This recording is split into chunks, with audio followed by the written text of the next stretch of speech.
Сәлем қыздар, қалайсыздар? Мә қыздар, мен токсикоздан басымды енді ғана көтеріп отырмын. Енді мен қазір сіздерге айта кететінім, енді қазір токсикоз болып жатқан қыздарға айта кететінім, біріншіден қыздар сіздерге сабыр берсін Алла тағалам. Екіншіден енді осы кішкентайларымызды аман есен дүниеге әкеп бауырымызға алуды нәсіп етсін. Енді білмеймін, бұл токсикозға шыдау, білмеймін, енді невозможно, өмірден түңіліп кетесің.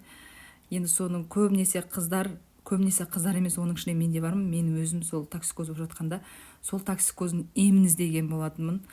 Оказывается, ол токсикоздың емі жоқ екен. Себебі жаңағы системал дейді ғой, осындай дәрі ішіп жатырмын дейді қыздар.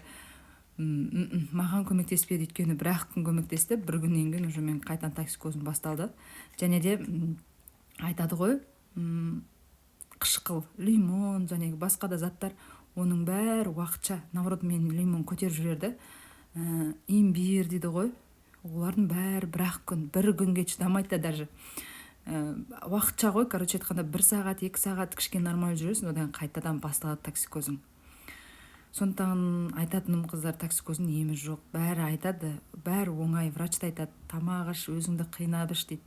Оның бәрі оларға бір оңай сияқты болып көрініп тұрады, бірақ та оны ішудің өзі невозможно, өйткені қышқыл дәм тамағыңда тұрады ғой, сол қайта-қайта сені көтеріп отырады ғой, қайта-қайта ішкен суыңның өзін қысып тастайсың.